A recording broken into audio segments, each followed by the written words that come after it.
పెంచుకోవాలి. ఉన్న స్థితిలోనే మనం ఉండిపోకూడదు. ఉన్న దాంట్లోనే మనము ఉండిపోకుండా రోజు రోజుకి మన భక్తి విశ్వాసాలు మనం పెంచుకొని ఇక నుంచి జాగ్రత్తగా వినడానికి ప్రయత్నం చేయండి. వినటం వలన మీకు విశ్వాసం. అమ్మా, ఒకరి భక్తి ఒకరికి పనిచేయదు, ఒకరి విశ్వాసం ఒకరికి పనిచేయదు. ఎవరి విశ్వాసం వారిది, ఎవరి భక్తి వాళ్ళది, ఎవరి ప్రార్థన వాళ్ళది. ఇవి నువ్వు కలిగి ఉంటేనా నీ ప్రార్థన అంటే, అమ్మా నీ విశ్వాసం నిన్ను స్వస్థపరిచి అది తీసుకురాబడి పనిచేస్తుంది. పక్కన చెప్పండి, ఎవరి విశ్వాసం వారికి స్వస్థతనిస్తుంది. స్వస్థతనిచ్చినప్పుడు ఆశీర్వాదం కూడా ఇస్తుంది, ఆశీర్వాదం కూడా వస్తుంది. ఆశీర్వాదం వచ్చినప్పుడు సంతోషం కూడా వస్తుంది, ఆనందం కూడా వస్తుంది మన కుటుంబాలలో. అందుకనే భక్తి విశ్వాసాలు ఈ రోజుల్లో ఏమైతున్నాయంటే పలసనైపోతుంది. భూమి మీద భక్తి పలసనైపోతుంది, విశ్వాసం సన్నగిలిపోతుంది. ప్రభు వచ్చే రాకడలలో, ప్రభు వచ్చే రెండవ భూమి విశ్వాసం తక్కువైతుంది, ప్రేమ చల్లారిపోతుంది. చెప్పండి, భక్తి తక్కువైతుంది, విశ్వాసం తక్కువ అవుతుంది, ప్రేమ చల్లారిపోతుంది. చల్లారిపోయిన టీ ఎవ్వరు తాగరు, అంతే కదండి? తాగుతారు ఎవరైనా? అది చల్లబోనన్నా చల్లబోస్తారు కానీ తాగరు. అట్లాగే నీ ప్రేమ చల్లారి, దేవుని పట్ల నీకున్న ప్రేమ చల్లారిపోయింది అనుకోండి, ఏం ప్రయోజనం? ఏమిటికి పనికి? చెరుకులో రసము లేని చెరుకు తిన్నట్లే ఉంటారు. రసమంతా వేయిన తర్వాత పిప్పి మిగులుతూ అది ఏమైనా రుచి ఉంటుంది? నీ కళ్ళు పోవాల్సిందే నవ్వుతే. అలాగే మన భక్తిలోన భక్తి ఉండాలి, విశ్వాసం ఉండాలి, ప్రేమ ఉండాలి. ఈ మూడు కలిసి ఎప్పుడైతే విశ్వాసి ప్రయాణం చేస్తారో వారి జీవిత యాత్ర కొన్ని కష్టములు వచ్చినా, శ్రమలు వచ్చినా, బాధలు వచ్చినా అవి ఏవి కూడా వాళ్ళని ఎన్నికి లాగలేవు. వారు పైకి ఎగురుతూ వెళ్తారు, పైకి ఎగురుతూ వెళ్తారు, దాటుకొని వెళ్తారు. ఇవి మూడు ఎవరిలో లేవో వాళ్ళు భక్తిలో ఎదగలేకపోయినా, విశ్వాసంలో నిలబడలేకపోయినా, ప్రేమ చల్లారిపోయినా, వారికి వచ్చే పరిస్థితులను తట్టుకోలేక కిందికి వెళ్ళిపోతారు, జారిపోతారు, వెనక్కి తిరిగి చూస్తారు, దేవునికి దూరం అవుతారు. మెట్టుకు దూరమై చివరికి ఏమైపోతారంటే ఉప్పు స్తంభముగా మిగిలిపోతారు. లోతు భార్య అదే తిరిగింది. లోతు భార్య ఎన్నికి వస్తూ ఆఖరికి ఎన్నికి తిరిగి చూసింది. తన జీవితంలో ఎవడు కూడా బాగు చేయలేని రాయిగా ఉపయోగపడని రాయిగా అయిపోయింది. ఉప్పన్ను ఉపయోగపడుతుంది కానీ ఉప్పు రాయి ఎవరికి ఉపయోగపడదు. అందుకని ప్రియులారా, ఈ దినాన దేవుడు మనలందరినీ సజీవులుగా ఉంచాడు. దేవునికి స్తోత్రం చెప్పండి. నా భక్తి, నా విశ్వాసము, నా ప్రేమ దేవుని పట్ల ఏ కావాలంటే డెవలప్ కావాలి, వృద్ధి కావాలి, అభివృద్ధి చెందాలి, విస్తరించాలి. నీ భక్తి, నీ విశ్వాసము, నీ ప్రేమ పెరిగి కొద్దీ ప్రార్థన పెరుగుతుంది, ఆరాధన పెరుగుతుంది, పరిచర్య పెరుగుతుంది, పలకరింపులు పెరుగుతాయి. పలకరింపులు మనుషుల పట్ల పలకరింపులు కూడా పెరుగుతాయి. భక్తిలో ఎదిగి కొద్దీ ఎవరిని శత్రువులుగా భావించకుండా మనము వారి పలకరింపులు పెరుగుతాయి. అందరు చేయలేదు కానీ ఎవరైతే ఆ పలకరింపులు పెరిగి ప్రజలను ప్రభు దగ్గరికి నడిపించడానికి ప్రయత్నం చేస్తారు. వారు భక్తిలో ఎదుగుతున్నారని అర్థం. వారు భక్తిలో ఎదుగుతున్నారని అర్థం. వాళ్ళే భక్తి లేకపోతే ఇంక మరొకరిని తీసుకురాలేదు. వారే విశ్వాసం లేకపోతే మరొకరిని నడిపించలేదు. వారికి ప్రేమ లేకపోతే దేవుని పట్ల ఎవరికి ఎవరికి చెప్పలేవు, ఎవరిని పలకలేరు. నిస్ప్రయోజనముగా మారిపోయే మనుషులుగా మిగిలిపోతాం. జాగ్రత్త. ప్రభు నిన్ను ప్రేమించి ఏర్పరచుకున్నాడు. ఎటువంటి పరిస్థితులు వచ్చినా కూడా నిన్ను ఏ పరిస్థితి కూడా కదిలింపకుండా జాగ్రత్తగా చూసుకోండి. ప్రభు రాకడ సమీపముగా ఉన్నది. దేవుని స్తోత్రం కలుగును. ప్రభు రాకడ సమీపముగా ఉన్నది. ప్రభు రాకడకు గుర్తులేనో మనం చూస్తున్నాం. ఇలాంటి రోజుల్లో మనము అజాగ్రత్తగా ఉన్నామనుకోండి, అకస్మాత్తుగా ప్రమాదకరమైన పరిస్థితుల్లోకి మనం వెళ్ళవలసి వస్తుంది. దేవుని స్తోత్రం కలుగునుగా. కనుక ప్రభునందు ప్రియమైన దేవుని సంఘమా, ఈ ఉదయకాలములో దేవుని సన్నిధిలో నిలబడుతున్న నీవు, దేవుని ఆరాధించడానికి వచ్చిన నీవు, నీ భక్తి కొలది దేవుని ఆరాధించు, నీ శక్తి కొలది దేవుని ఆరాధించు, నీవు విశ్వాసముతో దేవుని ఆరాధించు. దావీదు కూడా తన విశ్వాసమును బట్టి ఆరాధనలు చేశాడు కనుకనే దావీదును దేవుడు ఆశీర్వదించినట్లు దేవుని వాక్యము చెప్తున్నాడు. చూడండి, కీర్తనల గ్రంథము 12వ కీర్తన, కీర్తనలు 12వ కీర్తన మొదటి వచనాన్ని మీరు చూడండి. యెహోవా నన్ను రక్షించుము. అందరూ జాగ్రత్త, ఈ మాట వినండి. ఎవరు లేరంట. నేను ఇదివరకు చెప్పినది ఏంటి? భక్తి కలిగిన వారు కావాలి, కానీ భక్తి కలిగిన వారే లేరు. రెండవది ఎవరంట? విశ్వాసులు లేరు. విశ్వాసులు కూడా కనపడడం లేదు. భక్తుడు చెప్తున్న మాట, ఆయన యేసు ప్రభు కంటే 1000 సంవత్సరాల ముందే, సంఘం పుట్టక ముందుకే ఎవరు చూస్తున్నాడంటే భక్తులను చూస్తున్నాడు, విశ్వాసులను చూస్తున్నాడు.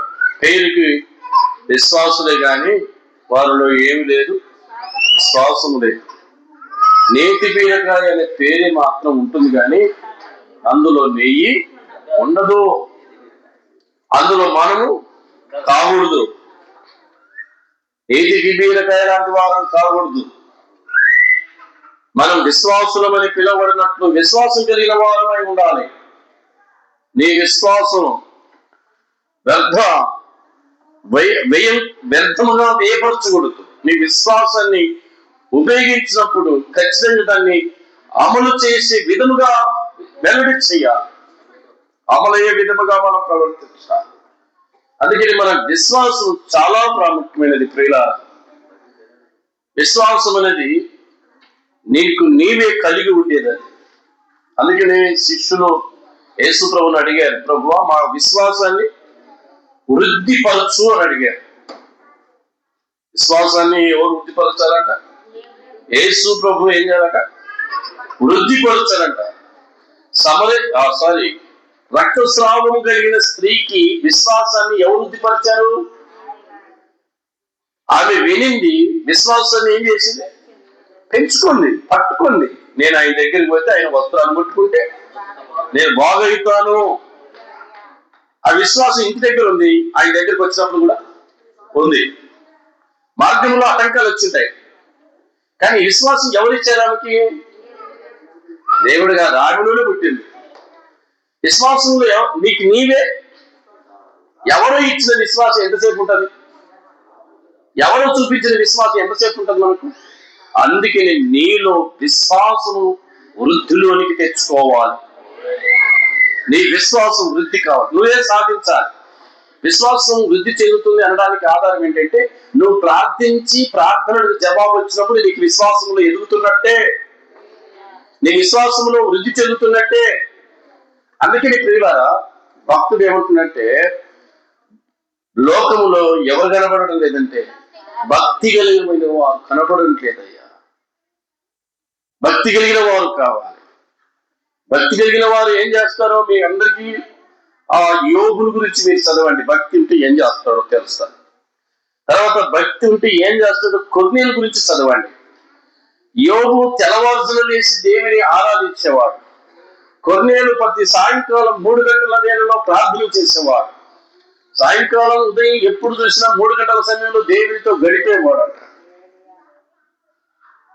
అలాంటి భక్తులను భూమి మీద కొంతమంది బైబిల్లో మనం చూడగలం. తండ్రి అయిన దేవుని ఈ కుమారుడైన యేసుక్రీస్తు ఈ లోకానికి రాకముందుకే కలిగి ఉన్న భక్తి విశ్వాసాలు, కుమారుడైన యేసుక్రీస్తు ఈ లోకానికి వచ్చిన తర్వాత ఆయన వెళ్ళిపోయిన తర్వాత ఉన్న భక్తుల విశ్వాసం కొంతమంది జీవితాల్లో మనం చూస్తాం. ప్రియులారా, ఈ దినాన దేవుడిని భక్తి అలిగినే కొన్నిసార్లు ఏమంటాడంటే యోబు గ్రంథంలో భక్తుల గురించి మాట్లాడుతూ 5వ అధ్యాయంలోనికి వద్దాం. యోబు గ్రంథం 4వ అధ్యాయము 6వ వచనాన్ని చూడండి. నీ భక్తి నీకు భక్తి ఉంటే ఏమొస్తుందంట? అందరూ చెప్పండి. ఏమని చెప్పండి? అందరూ చెప్పండి గట్టిగా. భక్తి ఉంటే ధైర్యం వస్తుంది. ధైర్యం అంటే కొన్నిసార్లు మనం ప్రతి దానికి ఏం చేయబడుతున్నాం? హలో, ప్రతి దానికి ఏమి కళ తీసుకున్నాం? ప్రతి దానికి మనం భయపడుతున్నాం. హలో, రోగం వచ్చినా, ఏదైనా చెడు కళలు వచ్చినా, ప్రతి దానికి పిల్లి ఎక్కడ వచ్చినా, తుమ్మినా, ఇది ఏది జరిగినా సడన్ గా మన దగ్గరికి వచ్చేది ఏంటంటే భక్తి ఉన్న వ్యక్తికి ఏముంటుందంట? ధైర్యం. భక్తి కలిగిన వ్యక్తికి ధైర్యం ఉంటుందంట. దేవుడికి స్తోత్రం కలుగును. నీ భక్తి నీకు ఏం కలిగించాలి? ధైర్యం కలిగించాలి. అక్కడ ఆగమ్మ. నీకు భక్తి ఉంటే ఏమొస్తుందంట? ధైర్యం వస్తుంది. భయపడటం వలన మనుషులకు ఏమొస్తుంది? చూడండి, సామెతల గ్రంథం 29వ వచనము 25వ వచనాన్ని మనం చూడండి.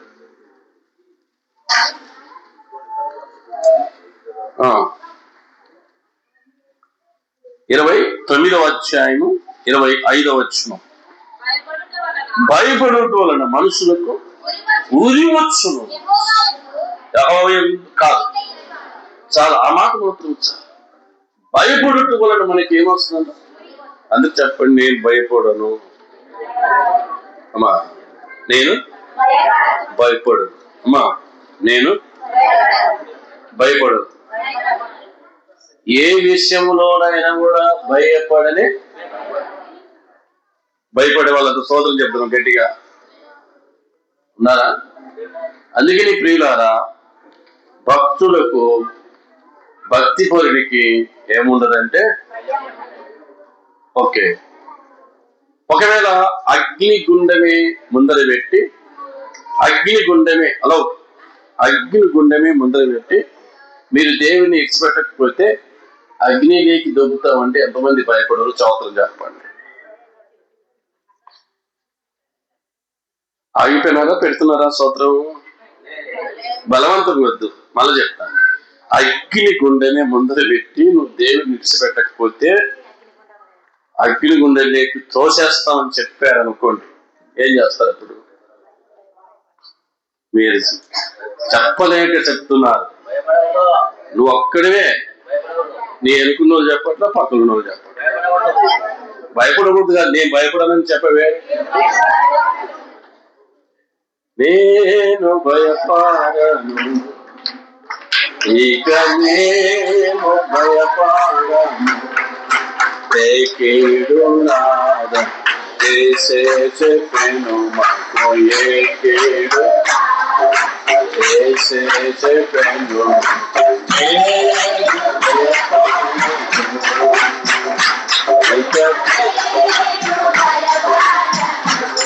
కీర్తనల గ్రంథం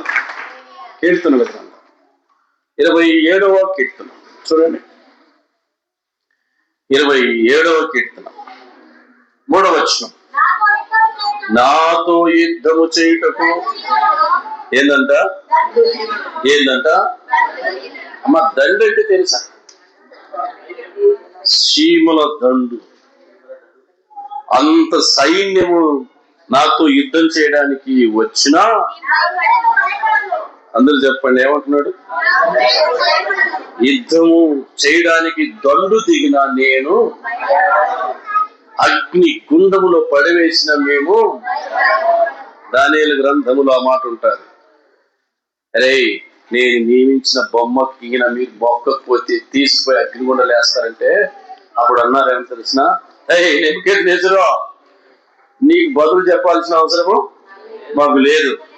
ఈ అగ్ని గుండము నుంచి తప్పించి రక్షించుటకు మా దేవుడు సమర్థుడు. ఒకవేళ రక్షించకపోయినారనుకో కాలిపోవడానికన్నా ఇష్టపడతాం కానీ నీ బొమ్మకు మాత్రము ఇట్లా చెప్పేటోళ్ళు చెప్పండి. నువ్వు పెట్టిన బొమ్మకు మాత్రం ఇక్కడి నుంచి ప్రారంభమైంది. బొమ్మల పూజ ఇక్కడ కాదు. ఎక్కడి నుంచి? ఇది ఏ దేశం? ఆ బొమ్మను నిలబెట్టిన దేశం ఏ దేశం? ఏ దేశం? ఏ దేశం? ఇరాక్. ఇరాక్ దేశం ఎంతకు తెలుసు? ఇరాన్ తెలుసా మీకు? అమ్మో వీళ్ళు టెక్నాలజీ పెరిగిన కొంతమంది తెలుసు. ఇరాన్, ఇరాక్ ఇవి అన్నదమ్ముల పిల్లలు. ఇరాకు దేశంలో ఛాలెంజ్ చేసి చెప్తున్నాడు. ఎవరు? షడ్రక్, మెషక్, అబేద్నెగో అనే భక్తులు. అరే బొమ్మకు మొక్కితే సరిపోతుందిరా, అగ్నిలో పడేస్తారా అని అంటే ఆయన అంటున్నాడు, నీకు బదులు చెప్పవలసినంత చింత చెప్పండి, నీకు చెప్పాల్సినంత అవసరం దాని గురించి మేము డోంట్ కేర్. నువ్వు వేస్తావా? వేసుకో. ఏడుస్తూ చెప్పారా? బాధపడుచు ఇంకాడమ్మా అని అన్నారా? డాక్టర్కే నువ్వు ఏం చేసుకుంటావో చేసుకోపోరా అన్నట్లే మాట్లాడినారు. వారికి రేగింది. వాడు మామూలు మంచి కాదు కదా. చక్రవర్తి ప్రపంచానికే చక్రవర్తి. ఏ దేశం అని ఎదుట నిలవలే. అలాంటి చక్రవర్తికి వాళ్ళకి మంటకి ఏదో చూడండి మంట లేచింది. ఒరే ఆ మంటని 7 అంతలు చేయండి రా, వాళ్ళ కథ ఏదో చేసుకున్నాం. నువ్వు 7 అంతలు కాకపోతే 20 అంతలు చూసుకో. వీళ్ళు అనుకుంటున్నారు 7 అంతలు కాదు, నువ్వు ఎన్ని అంతలు చేసుకున్నా, నీ అంత చేసుకున్నా మాకు మాత్రము లేదు. ఛాలెంజ్ వేసారండి. భక్తిపరుడు ఏం చేస్తాడంటే ఛాలెంజ్ వేస్తాడు. దేవుడికి స్తోత్రం కలుగును. ఎందుకు ప్రభునందు పిల్లరా, నీ భక్తి నీకు ఏం పుట్టించాలా? ధైర్యం పుట్టించాలి. షడ్రక్, మెషకు, అబేద్నెగోలకు ఏముంది? భక్తి ఉంది కనుక ఏముంది? ధైర్యం ఉంది. ధైర్యం ఉంది కనుక ఎదుర్కోవడానికి ఐఎమ్ రెడీ అన్నారు. తీసుకుపోయి పడేయడానికి పోతే పడేయనికి ఎత్తుకొని పోయిన వాళ్ళని అగ్ని ఏం చేసిందంట? కాల్చి బూడిద చేసింది. వీళ్ళు అగ్నిలోకి వెళ్ళి ఏం చేస్తున్నారట? హల్లెలూయా స్తుతి మహిమ దేవునికి స్తుతి మహిమ దేవునికి చెదము.